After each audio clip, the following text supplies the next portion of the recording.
గౌరవ కేంద్ర హోంశాఖ సహాయ మాత్యులు శ్రీ బండి సంజయ్ కుమార్ గారు తీసుకుంటారు.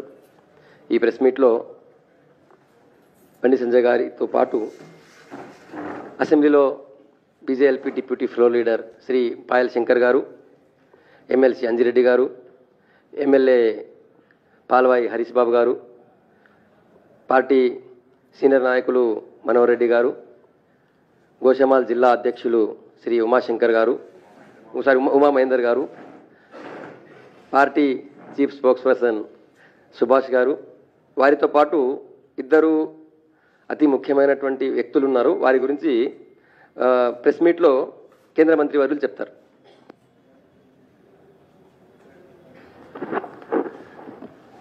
పాత్రికేయ మిత్రులకు నమస్కారం. ఇవాళ నేను ఒక చాలా ముఖ్యమైన విషయం, తెలంగాణ సమాజం, హిందూ సమాజం జాగృతం కావాల్సిన విషయం, జాగ్రత్తగా ఉండాల్సిన విషయం, ముఖ్యంగా హైదరాబాద్ ప్రాంత హిందూ సమాజం. ఎందుకు చెప్తున్నా అంటే, చాలా సంవత్సరాలుగా నేను పాత బస్తీ ఏరియాలో తిరగడం, ఆ చార్మినార్ ప్రాంతంలో తిరగడం, వినాయక నవరాత్రులు వచ్చినా కూడా, బోనాల పండుగ వచ్చినా కూడా, దేవి నవరాత్రి ఉత్సవాలు వచ్చినా కూడా ఆ ప్రాంతాల్లో అనేక సందర్భాల్లో నేను ఆ ప్రాంతంలో పర్యటించడం జరిగింది. దీని ప్రధాన కారణం ఏంటంటే, అక్కడ ఉన్నటువంటి హిందూ సమాజాన్ని జాగృతం చేయడం, హిందూ సమాజానికి ఒక భరోసా కల్పించే ప్రయత్నం చేయడం, హిందూ సమాజంలో ఒక విశ్వాసం కల్పించేటువంటి ప్రయత్నం చేయడానికే ఈ పర్యటన చేస్తున్న విషయాన్ని మరొకసారి మీకు గుర్తు చేస్తున్నాను. భాగ్యలక్ష్మి దేవాలయం దగ్గర మీటింగ్ పెట్టడము, ఈ పర్యటించడం అంతా కూడా రాజకీయ దృక్పథంతో, రాజకీయ ఆలోచనతో కాదు. అట్లా చేయాలనుకుంటే కేవలం ఎన్నికలప్పుడు మాత్రమే చేస్తూ ఉంటాం మేము. ఎన్నికలు ఉన్నా ఎన్నికలు లేకున్నా కూడా ఈ పాత బస్తీలో ఉన్నటువంటి హిందూ సమాజాన్ని కాపాడుకోవాలన్న ఆలోచనతో ఇవాళ భారతీయ జనతా పార్టీ నాయకులం అందరం కూడా అక్కడ పర్యటిస్తున్నాం. కార్యకర్తల యొక్క ఇంట్లో ఫంక్షన్స్ అయినా కూడా, ఏమైనా కూడా అక్కడ కార్యకర్తల దగ్గర ఇంట్లో పోయి కలిసి ప్రయత్నం చేయడం, ఆ చుట్టుపక్కల ఉన్నటువంటి హిందూ సమాజాన్ని పిలిచి మాట్లాడే ప్రయత్నం చాలా సందర్భాల్లో చేస్తున్నాం. కానీ అనుకున్నాం మేము వీళ్ళ భరోసా వస్తుంది, వీళ్ళు చాలా క్షేమంగా ఉంటున్నారని చెప్పి నమ్మకం ఉండే మాకు. కానీ ఈరోజు చెప్తున్నటువంటి విషయాన్ని చూస్తే నిజంగా సభ్య సమాజం ఇవాళ తలదించుకోవాల్సిన పరిస్థితి, ఆలోచించాల్సిన పరిస్థితి. ఏ ప్రభుత్వానికైనా కూడా ప్రజల యొక్క సంక్షేమం ఎంత ముఖ్యమో భద్రత అంత ముఖ్యం. ఈ ప్రభుత్వాలు ప్రజలను రక్షించడానికి ఎంత తీవ్రమైన చర్యలు తీసుకుంటే ప్రజలు అంత సంతోషంగా ఉంటారు, అంత క్షేమంగా ఉంటారు. మన ఇంట్లో కానీ బయట ఎక్కడ కానీ చిన్న పిల్లలకు చిన్న దెబ్బ తగిలితే మన మనసు ఎంత చివుకుమంటుందో మనకు తెలుసు, ఎంత బాధ అనిపిస్తుందో మనకు తెలుసు. అరే చిన్నపిల్లలు బాధపడుతున్నారు, ఇది జరిగింది అది జరిగిందని చెప్పి బాధపడుతూ ఉంటాం మనం. ఎక్కడ చిన్నపిల్లలు జరిగినా కూడా తట్టుకోలేని పరిస్థితి, బాధపడే పరిస్థితి, తట్టుకోలేని పరిస్థితి. అటువంటి ఒక దారుణమైన సంఘటన వల్ల పాత బస్తీలో జరుగుతున్నాయి.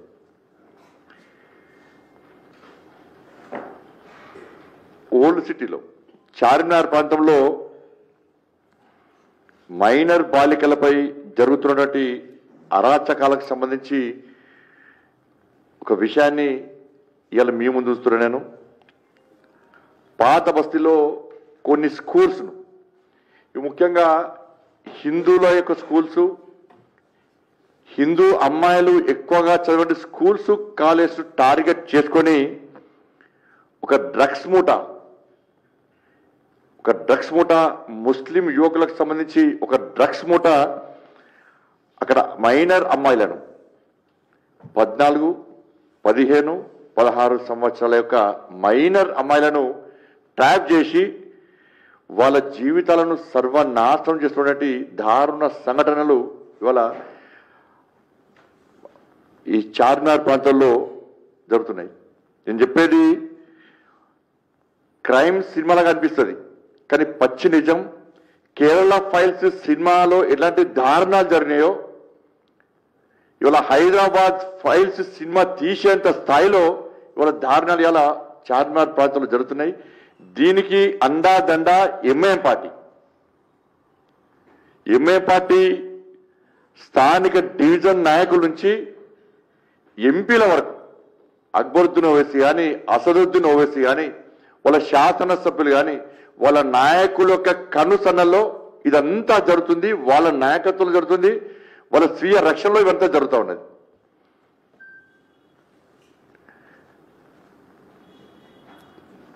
వాళ్ళ అక్కడ స్కూల్స్ ఉన్నాయి, చాలా స్కూల్స్ ఉన్నాయి.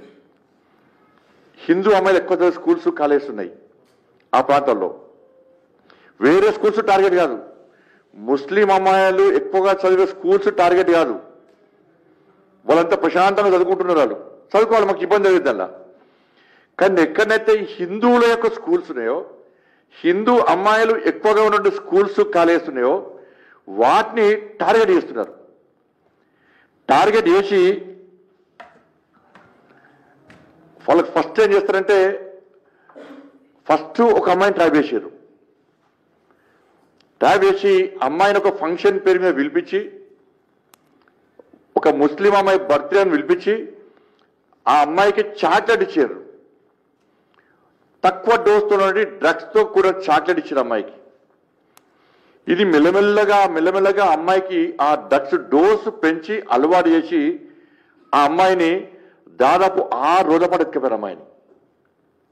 6 డేస్ ఎత్తుకపోయి అమ్మాయికి డ్రగ్స్ అలవాటు చేసి ఇంకా తెలిసి ఏం చేస్తారో తెలుసు. 6 డేస్ తర్వాత ఆ అమ్మాయిని మళ్ళీ తీసుకొచ్చి పోలీస్ స్టేషన్ దగ్గర వదిలిపెట్టారు. ఎట్లా వదిలిపెట్టారంటే, వాళ్ళ పేరెంట్స్ పోయి పోలీస్ కంప్లైంట్ ఇస్తే పోలీసులు పట్టించుకోలే. ఎఫ్ఐఆర్ చేస్తారు. ఎఫ్ఐఆర్ చేశాక 4 డేస్ తర్వాత తింపి లాస్ట్కి 4 డేస్ తర్వాత వాడంతా వాడుకొని వచ్చి పోలీస్ స్టేషన్ దగ్గర వదిలిపెట్టి పోతాడు. వదిలిపెట్టినాక ఏమవుతుంది, పోలీసు వాళ్ళు ఏం చేస్తారంటే, చేస్తే ఒక ఎఫ్ఐఆర్ చేస్తారు, దాని డ్రగ్స్ కేసు పెడతారు, ఫోక్సో కేసు పెడతారు, అన్ని పెడతారు దానిలో. కానీ వ్యక్తిని అరెస్ట్ చేయరు. మీ అమ్మాయి మీకు వచ్చింది కదా, అమ్మాయిని ఏం చేయలేదు కదా, మీరు ఏం మాట్లాడకండి. మీరేమన్నా మాట్లాడితే వాళ్ళు వచ్చి మళ్ళీ ఆయన అమ్మాయిని చంపుతారు. ఇది ఎవరు చెప్తారు? ఇది పోలీసు వాళ్ళు చెప్తారు. ఇది స్థానిక కూడా కొంతమంది పోలీసు వాళ్ళు చెప్తారు. ఆ అమ్మాయి పేరెంట్స్ ఏమనుకుంటారు, నిజంగా ఇది వాస్తవం అవ్వచ్చు, మా అమ్మాయి అయితే మాకు దక్కింది, ప్రాణాలతో దక్కిందని చెప్పి అమ్మాయి వాళ్ళ పేరెంట్స్తో వెళ్ళిపోతుంది. ఇది మొదటి సంఘటన జరిగింది. దీని తర్వాత అదే అమ్మాయిని లోపరుచుకొని డ్రగ్స్ ఇచ్చి నగ్నంగా వీడియోలు తీయడము, వాళ్ళని అన్ని రకాలుగా శారీరక దోపిడీ చేయడము. మీరు బయటికి పోయి ఏమన్నా చెప్తే ఈ వీడియోలు సోషల్ మీడియాలో పోస్ట్ చేస్తాం, మీ కాలనీ ఏరియాలో పోస్ట్ చేస్తాం, మీ స్కూల్ గ్రూప్లలో దీన్ని సర్క్యులేట్ చేస్తాం, మీ అమ్మానాలను చంపేస్తాం. నీకు మళ్ళా డ్రగ్స్ కావాలంటే ఎప్పుడైనా మా దగ్గరికి రావచ్చు, మేము డ్రగ్స్ ఎప్పుడైనా ఇస్తాం. ఒక్కసారి 2 సార్లు డ్రగ్స్ అలవాటు అయిన తర్వాత ఆ అమ్మాయిలకు ఎట్లుంటుందంటే ఆ డ్రగ్స్ తీసుకోవాలని చెప్పి ఆలోచన ఉంటుంది. ఇవాళ ఇదే పరిస్థితి ఆడ స్టార్ట్ అయింది. ఆ ఒక్క అమ్మాయిని ట్రాప్ చేసి నెక్స్ట్ ఏం చేసిండ్రు,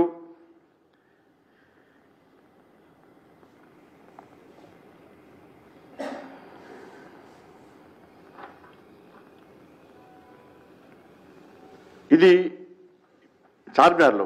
ఇక్కడ జరిగేది ఎవరి మీద అంటే, ఒక 20 సంవత్సరాల నుంచి 20 సంవత్సరాలు 30 సంవత్సరాల నుంచి పుట్టకూటి కోసం, ఉపాధి కోసం ఇవాళ బెంగాల్ నుంచి చాలా మంది బెంగాల్ వాసులు, బెంగాలీ హిందువులు అందరూ కూడా ఒక ప్రాంతంలో, ఆ పాత బస్తీ ప్రాంతంలో నివాసం ఉంటున్నారు. 20 సంవత్సరాలు కూలీనాలు చేసుకుంటారు, వాళ్ళ సొంత కులవృత్తులు చేసుకుంటారు, కుటుంబ పోషణ కోసం వాళ్ళ తిప్పలు వాళ్ళు పడుతున్నారు. ఆ బెంగాల్కి సంబంధించిన హిందూ అమ్మాయిల విషయంలో నేను మీ అందరికీ చెప్తున్నాను. బెంగాల్కి సంబంధించిన హిందూ అమ్మాయిల విషయంలో ఈ దారుణ సంఘటనలు జరుగుతున్నాయి. ముఖ్యంగా ఆదిల్ అలియాస్ అజీజ్ వీడు ఈ ఫాల్తియాడు ఒక్క కేసు కాదు, వీడు గ్యాంగ్ లీడర్. వీటితో పాటు పెద్ద డ్రగ్స్ గ్యాంగ్, ఇది పెద్ద రాకెట్. ఇది పెద్ద రాకెట్. వీని గ్యాంగ్ల దాదాపు 30-40 మంది కంటే ఎక్కువ మంది వీని గ్యాంగులో ఉంటారు. వీళ్ళంతా కూడా ముస్లిం యువకులు. వీళ్ళందరూ కూడా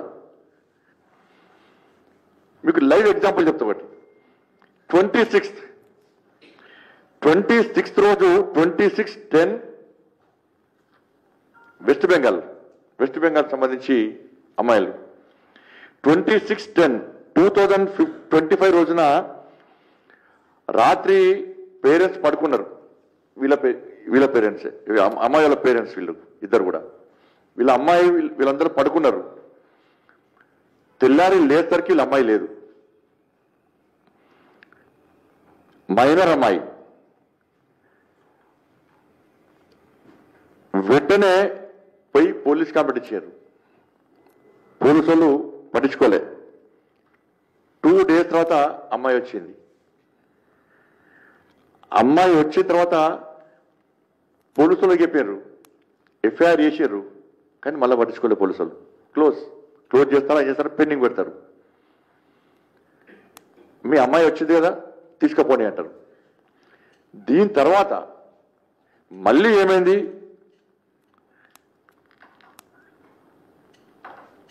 పోయిసారి మా అమ్మాయిని పట్టుకపోయింది ఎవరు అని వీళ్ళు అడిగితే 30th రోజు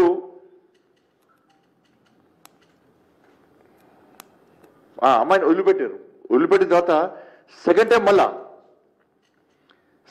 టైం మళ్ళా ఈ అమ్మాయి మళ్ళా పోయింది. డ్రగ్స్కి అలవాటు అయిపోయింది. ఇక ఈ అమ్మాయి మళ్ళా అమ్మాయిని తీసుకుపోయారు వాళ్ళు. తీసుకుపోయిన తర్వాత పోలీస్ స్టేషన్ పోతే పట్టించుకోలే పోలీసు వాళ్ళు. మళ్ళీ అమ్మాయి వస్తుంది కదా, వచ్చినప్పుడు తీసుకుపోండి. ఇది పోలీసు వాళ్ళ సమాధానం, అక్కడ కొంతమంది అధికారుల సమాధానం. మొన్న పోయింది కదా, వచ్చింది, మళ్ళీ పోయింది కదా, మళ్ళీ వస్తుంది. ఎవరు చంపరు, ప్రాణాల్సి వస్తే సరిపోతుంది కదా మీకు. ఇది లోకల్ కానిస్టేబుల్తో పాటు పోలీసు వాళ్ళు ఇచ్చే సమాధానం. అక్కడ అమ్మాయి రాలే. లాస్ట్కు చూసిన తర్వాత మా అక్కడ గోషామహల్ జిల్లా అధ్యక్షుడు ఉమామహేందర్ గారి దగ్గరికి వాళ్ళు పేరెంట్స్ పోయిన తర్వాత పోలీస్ స్టేషన్ నుండి ఉమామహేందర్ గారు పోతే ఎఫ్ఐఆర్ చేస్తలేడు. లాస్ట్కు ఎఫ్ఐఆర్ చేస్తారా చేయరా అని ప్రశ్నించాక ఎఫ్ఐఆర్ చేసిన తర్వాత పట్టుకొస్తలేరు. నాకు ఫోన్ చేసిన తర్వాత నేను మా లీగల్ సెల్ ఆంతోన్ రెడ్డి గారికి ఫోన్ చేసి దీని మీద నేను ఢిల్లీలో ఉన్నా, మణిపూర్లో ఉన్నా, దీని మీద ఒక సీరియస్గా మీరు చూడండి అని చెప్పిన తర్వాత ఏబిఎస్ కార్పస్ పిటిషన్ వేస్తామని మా అడ్వకేట్స్ చెప్పిన తర్వాత అప్పుడు ఎంత ఘోరమైన విషయం అంటే లోకల్ ఉన్న ఆ ఎస్ఐ ఏం చేసింది తెలుసా? ఎవరు పట్టుకపోయినారు అంటే, సార్ మళ్ళా వాడే ఆదిల్ సార్.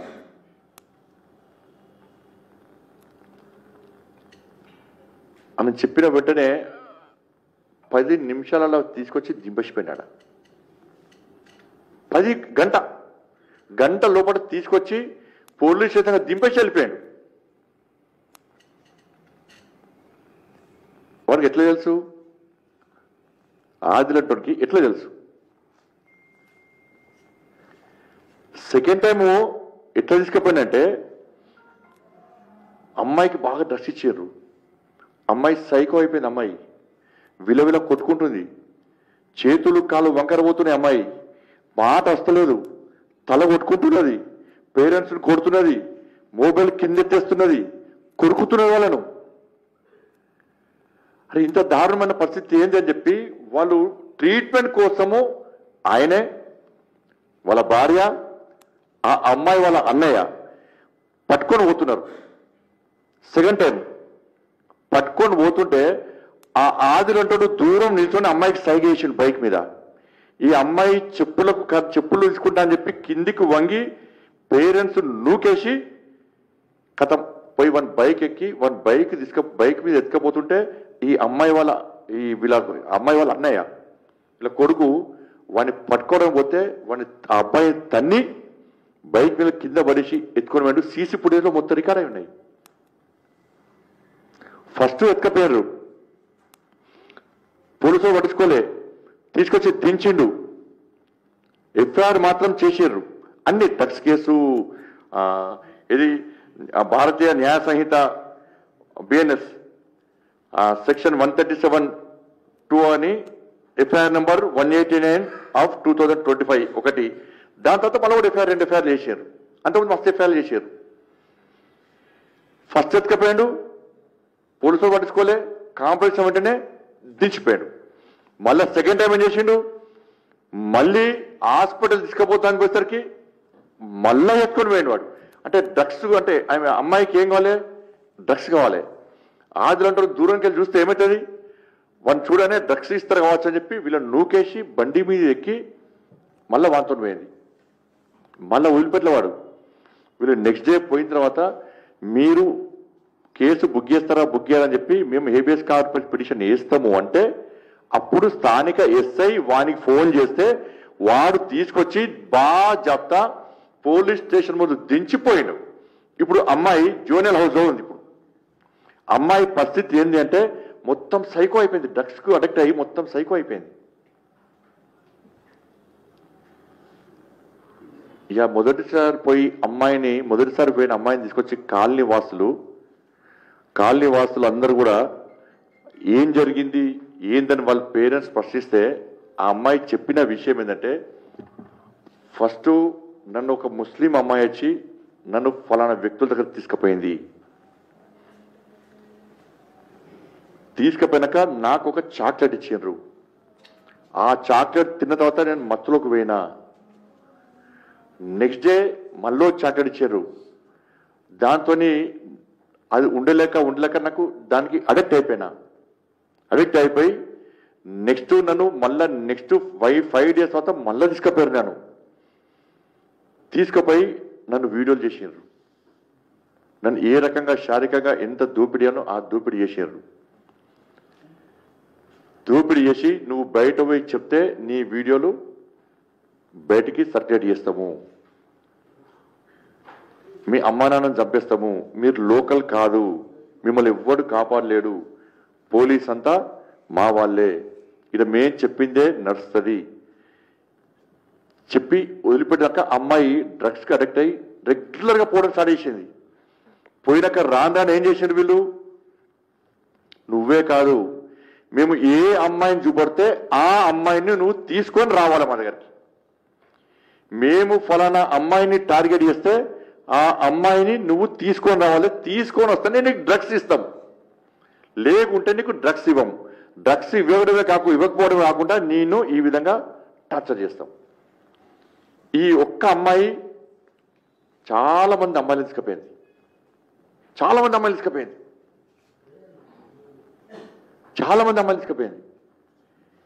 ఈ మొన్న వచ్చిన అమ్మాయిని తీసుకొచ్చి ప్రశ్నించిన తర్వాత ఆ అమ్మాయి దాదాపు 9 మంది అమ్మాయిల పేరు చెప్పింది.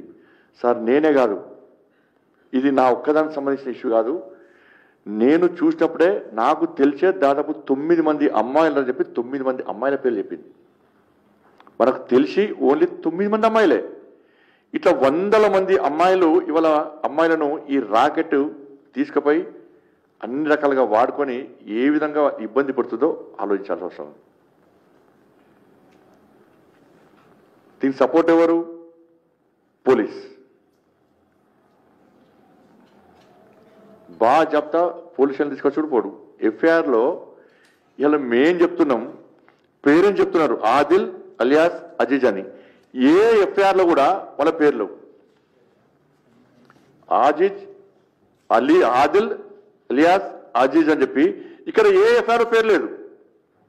బాజాప్త అమ్మాయిల పేర్లు చెప్తున్నారు కానీ ఎఫ్ఐఆర్లో ఏ ఒక్క వ్యక్తి పేరు లేదు.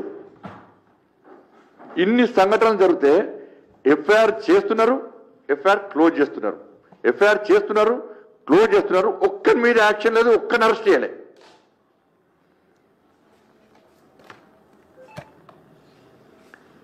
ఒక పోలీస్ అధికారి అంటాడు ఇది కామన్. నీ ఇంట్లో నీ బిడ్డకో నీ చెల్లెకో అయితే కామన్ అనుకుంటావు నువ్వు. నీ ఇంట్లో నీ బిడ్డకో నీ చెల్లెకో అయితే నీ కామన్ అనుకుంటావు. నీ ఇంట్లో నీ భార్య పిల్లలందరూ క్షేమంగా ఉండాలి, బాగుండాలి, ఉండాల్సిందే. కానీ పరాయి అమ్మాయిలు మాత్రం పోవాలి. ఇది మీ ప్రవర్తన, మీ పాలసీ ఇది.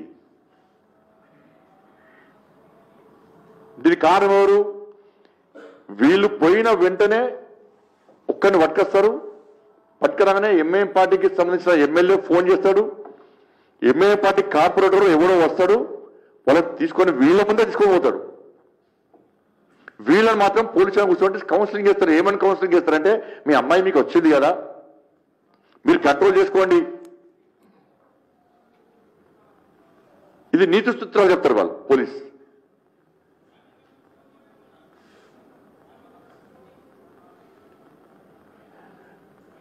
కారణమైంది పాత బస్తీలో హోంగార్డ్ కాంచెలి ఉన్నత స్థాయి అధికారుల వరకు పోస్టింగ్లు కావాలంటే ఓవైసీ కనుసనలో జరగాలి. ఈ పోస్టింగ్ల కోసమే ఈ అకృత్యాలు, అరాచకాలు, దోపిడీ, దొంగతనాలు, మానభంగాలు, డ్రగ్స్, గంజాయి ఇవన్నీ దందలు నడుపుకోవడానికి, ఈ విధంగా అత్యాచారాలు, హత్యలు, దొంగతనాలు చేయడానికి వాళ్ళకు ఫ్రీగా ఉండాలంటే వాళ్ళకు అనుకూలమైన పోలీస్ ఆఫీసర్స్ వాళ్ళ దగ్గర వాళ్ళ ప్రాంతంలో ఉండాలి. కాబట్టి అటువంటి లిస్టు తయారు చేసి ఇవాళ ప్రభుత్వం మీద ఒత్తిడి తీసుకొచ్చి ఏ పార్టీ అధికారం ఉంటే ఆ పార్టీ కొమ్ముగాసి వాళ్ళను అధికారం ముఖ్యమంత్రులను కూడా బ్లాక్మెయిల్ చేసి అవసరం లేదు, సంకనకరానికి వీళ్ళు ఉన్నారు. వాళ్ళకు పోస్టులు ఇప్పించుకొని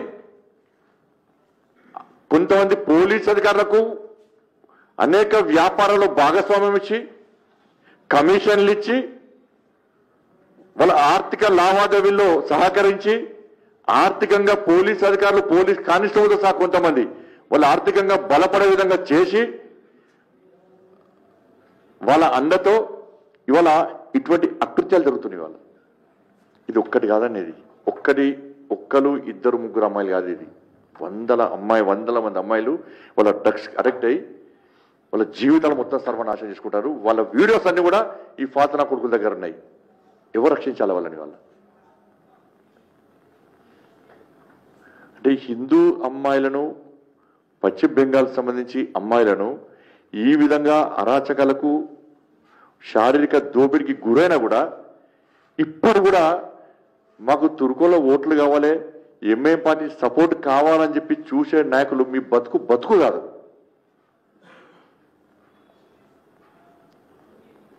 ఆ బతుకది అవసరం లేదు మీకైతే. రాజకీయాలు ఉంటాయి పోతాయి. ఇది రాను ఒక్క ఓల్డ్ సిటీ పశ్చిమ బెంగాల్ అమ్మాయిలకే పరిమితం కాదు. ఇది రేపు మీ ఇంటి దాకా వస్తుంది, మా ఇంటి దాకా వస్తుంది. అప్పుడు బాగా తెలుస్తుంది. ఒక్క అమ్మాయి పోయింది, ఇద్దరు అమ్మాయిలు వేరు. ఒక్క అమ్మాయికి జరిగినప్పుడే పోలీసు వాళ్ళు యాక్షన్ తీసుకుంటే ఇవాళ మిగతా అమ్మాయిలు జరిగేది కాదు. ఇవాళ కొంతమంది ఇద్దరు ముగ్గురు అమ్మాయిలు ఆత్మహత్య చేసుకున్నారు.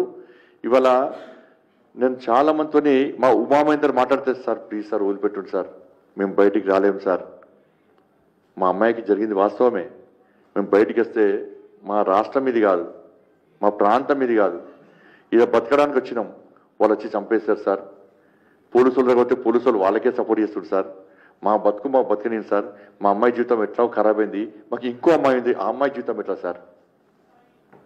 ఇది ఆవేదనగా, బాధగా అక్కడ ఉన్నటువంటి ఆ పశ్చిమ బెంగాల్ సంబంధించిన కుటుంబ సభ్యులు చెప్తున్నటువంటి విషయం ఇది. ఇవాళ జువెనైల్ హౌస్లో అమ్మాయి పరిస్థితి ఏంది అంటే కొట్టుకుంటుంది అమ్మాయి. ఇంట్లో పోతే పేరెంట్స్ కురుకుతుంది, అట్లా ఇంట్లో టీవీలో అలగొడుతుంది.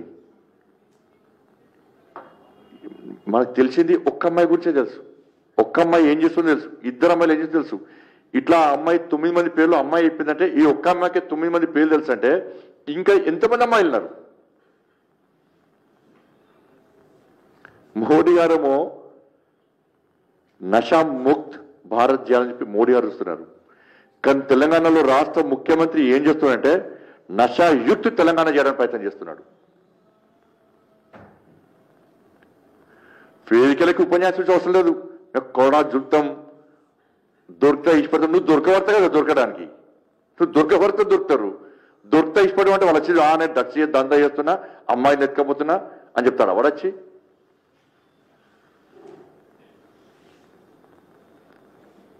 ఇది వందల మంది అమ్మాయిల జీవితాలు సర్వనాశనమైనాయారా? ఇది మామూలు విషయం కాదు.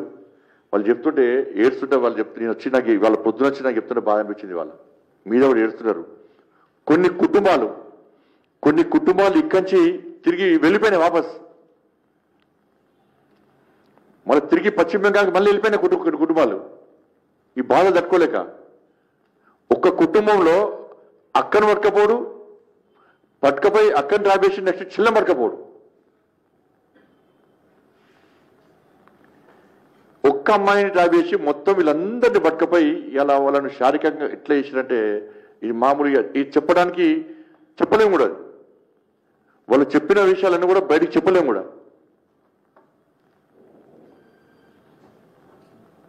కాబట్టి దీని మీద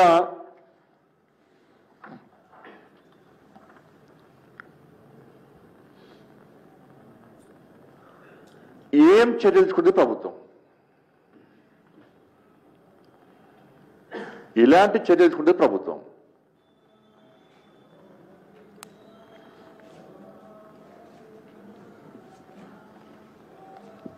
నేను 1-2 సంఘటనలు మాత్రమే మీకు చెప్పిన. 1-2 సంఘటనలు మాత్రమే.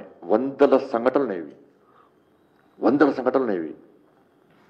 మీరు ఆ బెంగాల్ పరిసర ప్రాంతాల్లో పోయి ఒక్కొక్కరు పోయి తెలియకుండా పోయి ఒక కుటుంబాన్ని కదిలిస్తే వాళ్ళు మీద వాడు ఏడుస్తారు. మా పిల్ల జీవితం ఖరాబ్ అయింది కానీ బయటికి చెప్పుకోలేము.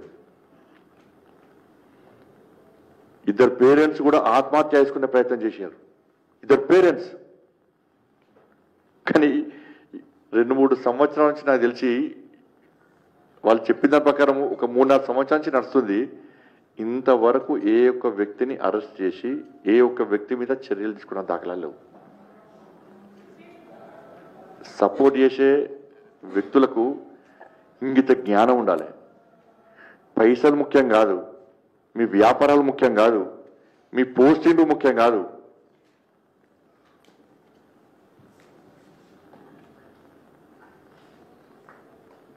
కాబట్టి దీని మీద ఎందుకంటే హైదరాబాద్లో చాలా మంచి పోలీస్ ఆఫీసర్స్ ఉన్నారు. ఇంతకుముందు అనేక క్రిమినల్స్ విషయంలో చాలా ధైర్యంగా వాళ్ళను అన్ని అనగదొక్కినటువంటి పోలీస్ ఆఫీసర్స్ ఉన్నారు. నేను రాష్ట్ర ముఖ్యమంత్రి గారికి చెప్తున్నాను, మీరు ఒక మంచి టీంను వేయండి. దీని మీద నిజాయితీ గల నిబద్ధతతో పనిచేసే ఒక అధికారులను టాస్క్ ఫోర్స్ లాంటి ఒక టీంను వేయండి. దానిలో ఈ మతానికి సంబంధించిన పెట్టాలి. దీన్ని మతం కోణంతో చూడొద్దు.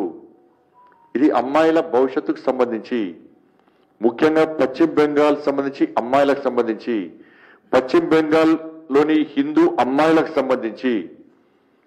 అక్కడ మమతా బెనర్జీ అక్కడ గది చేస్తున్నది. అక్కడ హిందూ అమ్మాయిలకు రక్షణ లేదు, హిందూ యువకులకు రక్షణ లేదు. పశ్చిమ బెంగాల్లో అక్కడ బంగ్లాదేశ్ వచ్చే ముస్లింస్ అక్కడ హిందూ అమ్మాయిలను, హిందూ యువకులను, హిందూ యువతను కూడా అరాచకాలకు గురి చేస్తున్నారు, హత్యలు చేస్తున్నారు.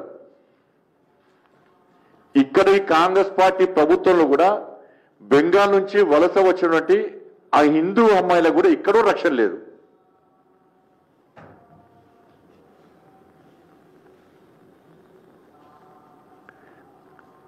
కాబట్టి దీని మీద మంచి టీం వేయండి. ఫస్ట్ వెంటనే ఓవైసీ యొక్క ప్రభావితం లేకుండా, ఎంఐఎం పార్టీ నాయకుల యొక్క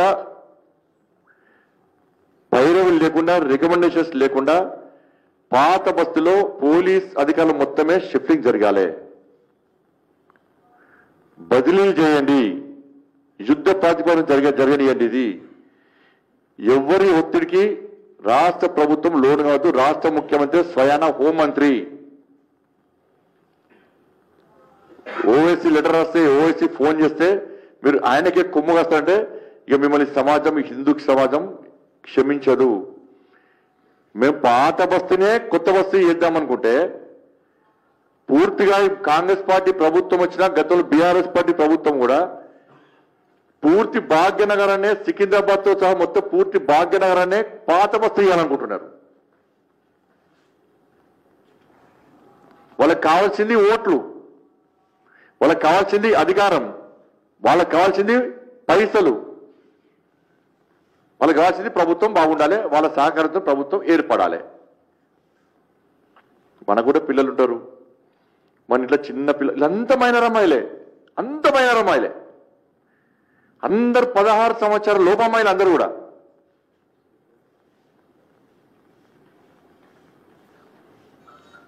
దీని మీద వెంటనే ఒక టీం ఏర్పడేయాలి, నిజాయితీ గల మంచి ఆఫీసర్ టీం వేసి నిష్పక్షపాతంగా దీని మీద విచారణ జరిపి ఈ రాకెట్ ఎవరు నడుపుతున్నాడు, ఎంతమంది దీనిలో సభ్యులు, దీనికి ఎవరు సపోర్ట్ చేస్తున్నారు, తెర వెనుక ఎవరున్నారు, దీనికి సపోర్ట్ చేసి ఇన్ని రోజులు పట్టించుకోకుండా ఆ ఫాల్ట్ గాళ్లకు సపోర్ట్ చేసిన పోలీస్ అధికారులు ఎవరు, కానిస్టేబుల్తో సహా అందరూ, వాళ్ళందరి మీద క్రిమినల్ కేసులు పెట్టి వాళ్ళని వెంటనే సస్పెండ్ చేసి అరెస్ట్ చేస్తే తప్ప ఈ సమస్యకు పరిష్కారం దొరకదు. ఇది మాకెందుకులే, ఇది మాకెందుకులే, పిల్లల ప్రాణాలు మాకు ముఖ్యం కాదు, ఆ మైనర్ అమ్మాయిల లైఫ్ మాకు అవసరం లేదు, వాళ్ళు ఏననవని ఏమనయ్యని ఈ గుండాలు ఏం చేసినా మాకు అవసరం లేదు, మాకు ఓట్లు కావాలి, అధికారం కావాలి, పైసలు కావాలి, ఎంఏం పార్టీ సపోర్ట్ కావాలని మీరు అనుకుంటే భారతీయ జనతా పార్టీ రక్షక దళాలను ఏర్పడిస్తాం. మేము పాత బస్తీలో 100% రక్షక దళాలను ఏర్పడిస్తాం. ఈ రక్షక దళాలు నిరంతరం మా హిందూ అమ్మాయిలను కాపాడుకోవడం కోసం పక్కా ఏర్పడిస్తాం. ఇప్పుడే రామచంద్ర గారు మా రాష్ట్ర అధ్యక్షులు ఇప్పుడే బయట మాట్లాడిన విషయం అదే. లేదు పాత బస్తీలో రక్షక దళాలు ఏర్పాటు చేద్దామని చెప్పి రామచంద్రరావు గారే నాకు సలహా ఇచ్చారు, చేద్దామని చెప్పి. మేము రక్షక దళాలు ఏర్పాటు చేస్తే యుద్ధం మీకు మాకు స్టార్ట్ అవుతుంది. ఇది శాంతి భద్రత సమస్య వస్తే దానికి సాక్షాత్తు రాష్ట్ర ముఖ్యమంత్రి బాధ్యత వహించాల్సి వస్తుంది. మేము వట్టిగా చేతులు మూడ్చుకొని కూర్చుంటే మీకు అవకాశం ఇస్తున్నాం, మేము మీకు అవకాశం ఇస్తున్నాం. మేము నిష్పక్షపాతంగా విచారణ జరుపుకుంటున్నాం, ఆ క్రిమినల్స్ మీద యాక్షన్ తీసుకోమంటున్నాం, పోలీసులను కూడా యాక్షన్ తీసుకొని అందరిని అరెస్ట్ చేయమంటున్నాం.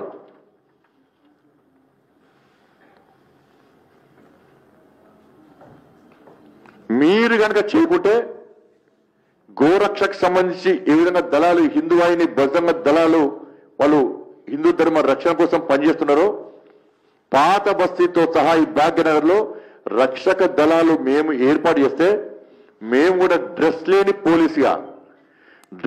పోలీసుగా మేము బాధ్యతను నిర్వహించు స్టార్ట్ చేస్తే అది శాంతి భద్రత సమస్యగా ఉత్తమమైతే దానికి రాష్ట్ర ముఖ్యమంత్రి బాధ్యత వహించాల్సి వస్తుంది. నేనేదో ఆవేశంతో రాజకీయ కోతం చెప్తలేను, బాధతో చెప్తున్నా, ఆవేశంతో చెప్తున్నా. ఇవాళ ఒక్క అమ్మాయి కాదు, 2 అమ్మాయిలు కాదు, 100 మంది అమ్మాయిల జీవితాలను నాశనం చేస్తే రాష్ట్ర ముఖ్యమంత్రిని ఇంటెలిజెన్స్ ఏమైంది నీ ఇంటెలిజెన్స్? చీమ చుట్టుకుమంటే ఇంటెలిజెన్స్ నీకు రిపోర్ట్ ఇవ్వాలి. పొద్దున ఏం జరుగుతుంది, ఈ పార్టీడు ఏం చేస్తుండు, ఆ పార్టీడు ఏం చేస్తుండు చెప్పడానికి అన్ని ఇంటెలిజెన్స్. మీ కాంగ్రెస్ పార్టీ నాయకుల ఆస్తిపాస్తులు సంపాదించుకో కానీ ఇంటెలిజెన్స్. ఇప్పుడు ఈ మంత్రి ఏం చేస్తుండు, ఆ మంత్రి ఏం చెప్పుకోవడానికి కానీ ఇంటెలిజెన్స్. ప్రజల రక్షణ గురించి ఇంటెలిజెన్స్ పనిచేయదా? వదిలిపెట్టరా పాత బస్తీని? చెప్పండి, మీరు వదిలేస్తామని చెప్పండి, మేము పట్టుకుంటాం పాత బస్తీని, మేము కాపాడుకుంటాం, ధైర్యం ఉన్నది. మొత్తం కాదు అని మీరు చెప్పండి, రాష్ట్ర ముఖ్యమని చెప్పండి, చాలా బాగా చెప్తా, మేము కాపాడుకుంటాం, కేంద్ర బజార్ రప్పిస్తాం పాత బస్తీకి. నువ్వు కాదని చెప్పు, ముఖ్యమంత్రి మొత్తం కాదని చెప్పు. నాతోని పాత బస్తీని కాపాడడం కాదు అని రాష్ట్ర ముఖ్యమంత్రి స్పష్టంగా చేయమని చెప్పండి. పాత బస్తీలు కేంద్ర బలగాలు పక్కా తీస్తాం హిందువులను కాపాడుకోవడం కోసం, బెంగాలీ హిందూ అమ్మాయిలను కాపాడుకోవడం కోసం, బెంగాలీ హిందూ కుటుంబాలను కాపాడుకోవడం కోసం ఇలా అమిత్ షా గారితో మాట్లాడతాం. కేంద్ర ప్రభుత్వం అంత నిర్ణయం తీసుకుంటుంది. పాత బస్సులో కేంద్ర బలగాలు పక్కా రప్పిస్తాం మేము, చట్టాన్ని లోబడి ఏ అవకాశం ఉన్నా కూడా.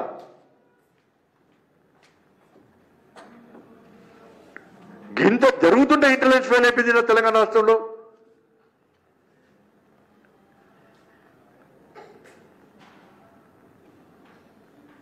నేను మళ్ళీ చెప్తున్నా రాష్ట్ర ముఖ్యమంత్రి గారికి, ఈ విషయాన్ని మీరు సీరియస్ తీసుకుంటారా తీసుకోరా?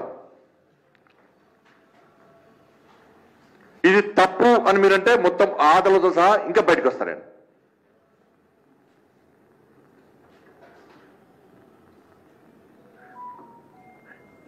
నేను మళ్ళీ చెప్తున్నా, మీరు వెంటనే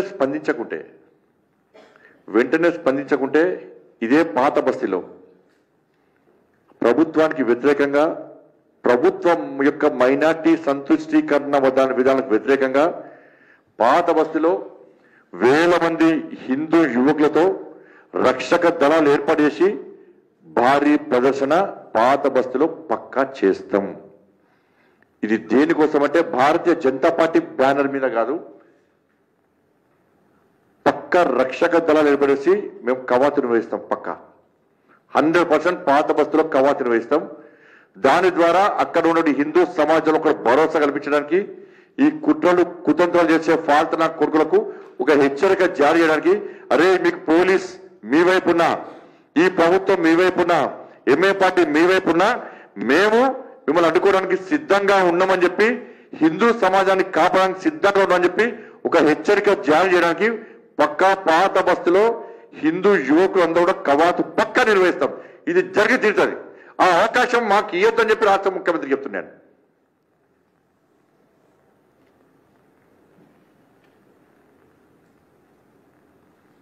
ఇది మామూలు సంఘటన కాదన్న, ఇది 2 days నుంచి వాళ్ళ బాధలు ఇని నాకు అసలు మైండ్ పనిచేస్తలేదు. అంత ఘోరమైన సంఘటన. వాళ్ళు చెప్పిన విషయాలు రాత్రి పడుకున్నా గుర్తొస్తున్నాయి, రాత్రి అంతా గుర్తొస్తున్నాయి.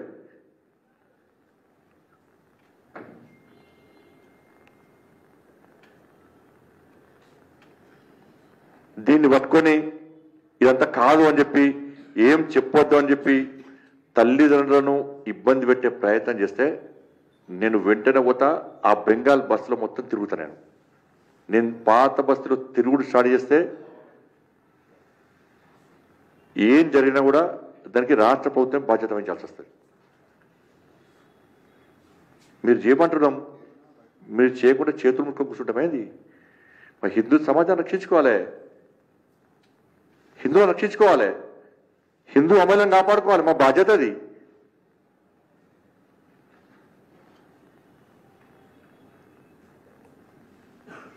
వెంటనే విచారణ జరపాల్సిందిగా, రక్షించాల్సిందిగా రాష్ట్ర ముఖ్యమంత్రి గారిని నేను విజ్ఞప్తి చేస్తున్నా.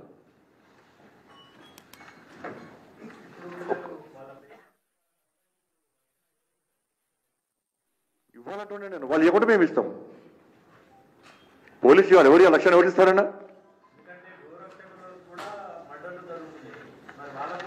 అందుకే తెలంగాణలో గో రక్షకుల చేతిలో ఆయుధాలు ఉండాలి, కానీ గో భక్షకుల చేతిలో ఆయుధాలు ఉంటున్నాయి.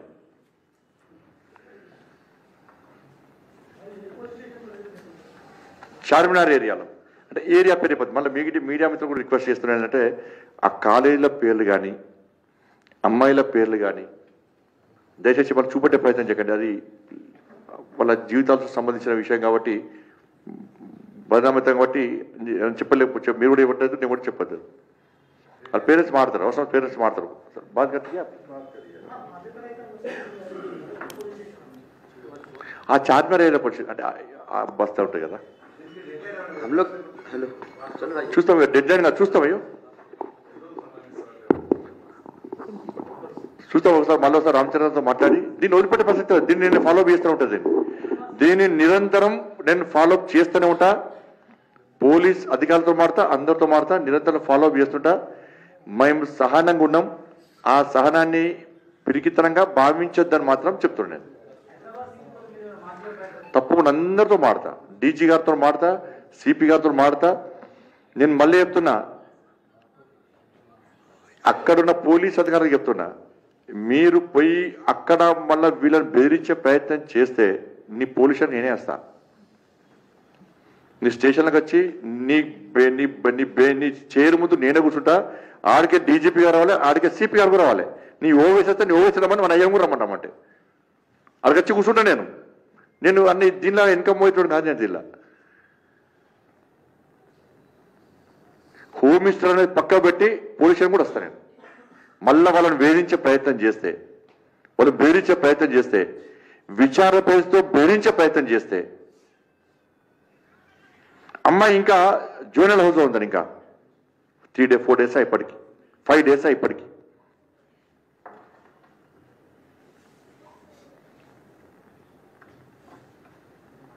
అసలు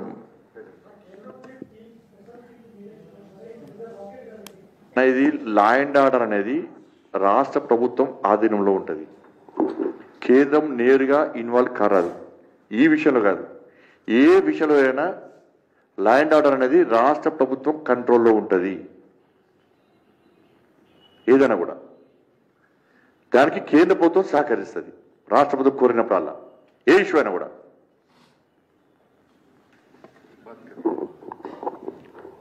हम लोग यहाँ पे आए इसलिए कि हमारे बच्चे के साथ ऐसा हो रहा, ओल्ड सिटी पे ऐसा ये चल रहा क्या, कुछ मुस्लिम बच्चे हम हिंदू बच्चियों को लेके जाके ब्रेन वॉश कर रहा, उसको नशा करा रहे, कुछ तो भी नशा करके उसको माइंड में ऐसा डाल दे रहे, मम्मी पापा सब दुश्मन बन जा रहे. तो ये सब ऐसा नहीं होना बोल के सर हम लोग गाँव चले जा रहे थे. तो गाँव से कुछ हमारा लीडर वहाँ पे बीजेपी लीडर फोन कर सर को फोन करके बोला कुछ देखो हेल्प करो. तो इसलिए हम सर के पास आया, सर हमारा हेल्प करेंगे बोल के. तो हमारा बच्चे के साथ हो रहा, दूसरे बच्चे के साथ नहीं होना बोल के ऐसा कर रहे. ऐसा बच्चे को लेके जा रहे, बुला के लेके रात भर लेके जा रहे, लेके जाकर सब गांजा खुद से भी नाशा करा रहे, ड्रग्स दिला रहे. घर पे छोड़ फिर रात को नेक्स्ट डे घर पे छोड़ के जा रहे. हम लोग को मालूम ही नहीं पड़ा कहाँ जा रहा, किधर जा रहा. पीएस में भी कंप्लेन करा, कुछ भी नहीं हो रहा, इशू नहीं हो रहा. तो हम लोग थक गए थे, गाँव चले जा रहे थे. ऐसा करते होते बार बार ऐसा हम लोगों का बच्चे का ऐसा साथ हो रहा. ऐसा 10-12 बच्चे ऐसा है. तो हम लोग सामने आया, दूसरे बच्चे का पेरेंट्स नहीं आया. हम लोग क्या करेंगे, गांव चले जा रहे थे. तो वहाँ पे कुछ लीडर्स, हमारा लीडर्स बोले बीजेपी लीडर्स, तो हम बात करेंगे उधर जा गए तो काम होता. तो इसलिए सर के पास आया, सर हेल्प करेंगे बोल के बोल. ఆయన భయపడి బెంగాల్ వెళ్ళిపోయాను. వెళ్ళిపోయిన తర్వాత అక్కడ బీజేపీ నాయకుడిని కలిసిన తర్వాత ఆయన నాకు ఫోన్ చేసి ఇట్లా జరుగుతుందని చెప్తే, మొన్న ఉమామేదర్తో మాట్లాడిన తర్వాత పోలీసులు వెనక అప్పుడు ఈ విషయం బయటపడ్డది. ఆయన వెళ్ళిపోయాడు, భయానికి వెళ్ళిపోయాడు. ఇటు ఉంటే చంపేస్తామని చెప్తే వాళ్ళ బిడ్డను చంపేస్తామంటే బిడ్డను తీసుకొని వెళ్ళిపోయాడు. 1 month అయిపోయి అంతేనా, 1 month అయిపోయి రాత్రి వచ్చింది, నిన్న సాయంత్రం వచ్చింది ఆయన. ఎందుకంటే ఆ అమ్మాయి ద్వారానే వీళ్ళందరూ తీసుకుపోతున్నారు.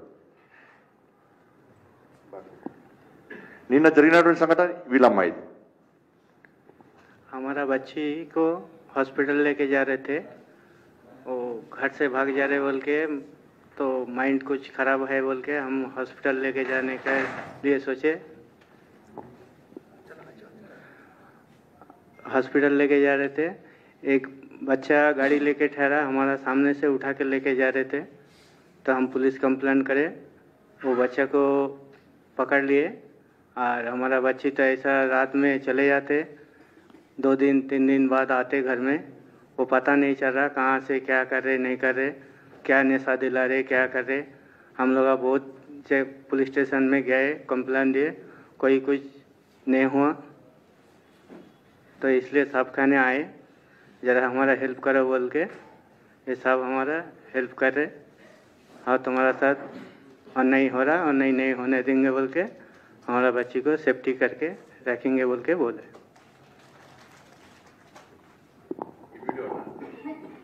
वीडियो लेकर और शंकर भाई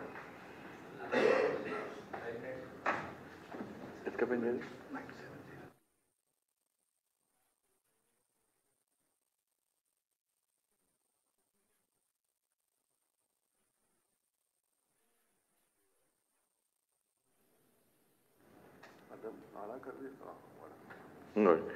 అమ్మాయిని ఎత్తుకపోయింది, పేరెంట్స్ పక్కన ఉన్నారు, అమ్మాయి పేరెంట్స్ నూకేసి బండి మీద ఎక్కిన బండి మీద, ఆ బండిని పట్టుకోవడానికి పోతే వాళ్ళందరినీ కింద దనేసి వాడు వీడియో పట్టుకొని బండి మీద ఎక్కిపోయినాడు.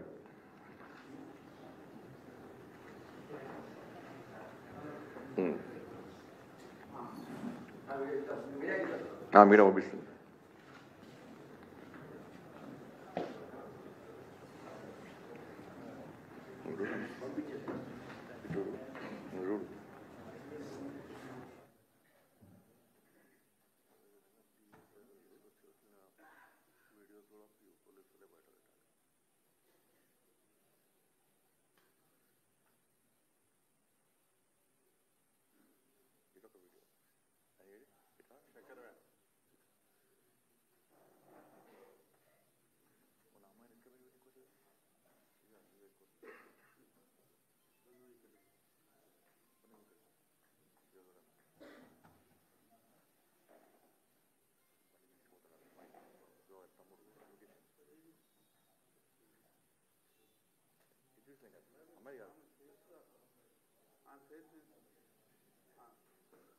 బండి మీద ఎక్కించుకోబోతున్నాడు.